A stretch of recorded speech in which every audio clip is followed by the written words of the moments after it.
What's going on, folks? Welcome back to the channel. Today I want to talk to you guys about a game that's been around a little while and I don't really hear much about it and I don't really get why, but it's a Song of the Deep by Insomniac. Song of the Deep is just one of those little gem games that is just great to play when you don't want something super deep and you don't want to get super involved. You just want to kick back for a minute and play something and go on with the rest of your day. Now, like I said in the beginning, it's made by Insomniac. That's what I find weird about this game and not hearing very much about it. I mean, we all know that Insomniac has made the classics, Ratchet and Clank, Spider-Man, countless others that are just awesome from the Resistance series and all that back on the PS3. So anyway, what this game is you're a little girl and her dad who live off the coast of who knows where. Anyway, it's a little sea-type town. Anyway, the dad goes out. He never comes back that evening, so the little girl takes it upon herself to build a submarine and goes searching the depths of the ocean to find her dad. So anyway, while she's out there traversing the waters and looking around for her dad and stuff, of course, she's encountering mystical, enchanted stuff, mermaids, all this kind of jive and all that. So you have this little submarine that she has created. That is the cool thing about the game. The game is not overly over the top with all the upgrades you can do to her sub.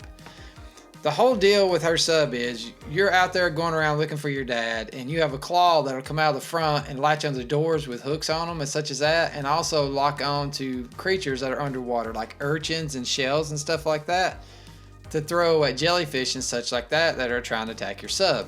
So you reach out with your hook, you can grab those items and launch them at the enemy to kill them.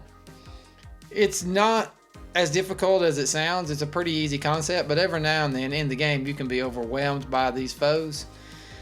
But you have a hook, like I just said, to grab stuff, and you can upgrade that hook with magnetizing power that'll latch on to heavier objects to pull things easier open with, or however, man, I got all crossed up on that one. But anyway, you've got that with your hook. You also run into undercurrents in the ocean, so you won't be able to go against those undercurrents. Well, that's also an upgrade you can do to make your ship have a little bit more horsepower to go through those. There's several other little options you can get to your submarine to make it more powerful and all this and that. Now, the cool thing about it is you're underwater and there's all these ancient coins and all that kind of stuff you can pick up, and that's where your money comes from, in which you can upgrade your ship. The game is beautiful. I mean, it's just beautiful. It's gorgeous what they've done with this game. It's very much more than anything a puzzler with some enemies involved. You run across certain areas where certain jellyfish won't allow you to pass through with their tentacles, so you have to wait for certain other little fish that are resistant to their poison in the tentacles to clear a path for you, and then you can follow that fish through and stuff like that. There's all kinds of portals that you'll run across underwater that can take you to an area you've been or not been yet, and it'll warp you through there.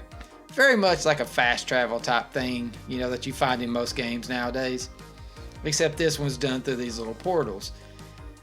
I don't like using the term Metrovania much, but this is that, these type games are looked at as that, and this game is really looked at like that because of the map. You do have a map that shows you hidden areas and all that kind of stuff and where items are, because you can't get to everything the first time you've seen it.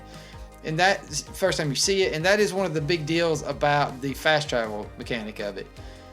You can look at your map and see these other areas, and it'll show you where the portals lead to, and you can take one of those portals to get back to an area you was once your ship becomes strong enough to get to those areas where those hidden items are, or those items you can clearly see, you just can't get to them because your ship isn't strong enough yet to get in there to get it.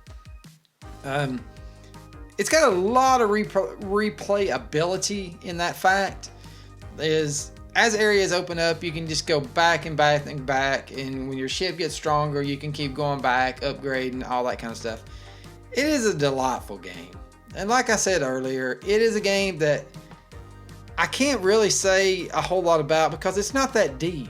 I mean, you have the basic mechanic of trying to upgrade your ship and all that kind of stuff, but even with the upgrading your ship, I mean, there's only like 3 or 4 things you can do to it, and then, you know, it's fully upgraded.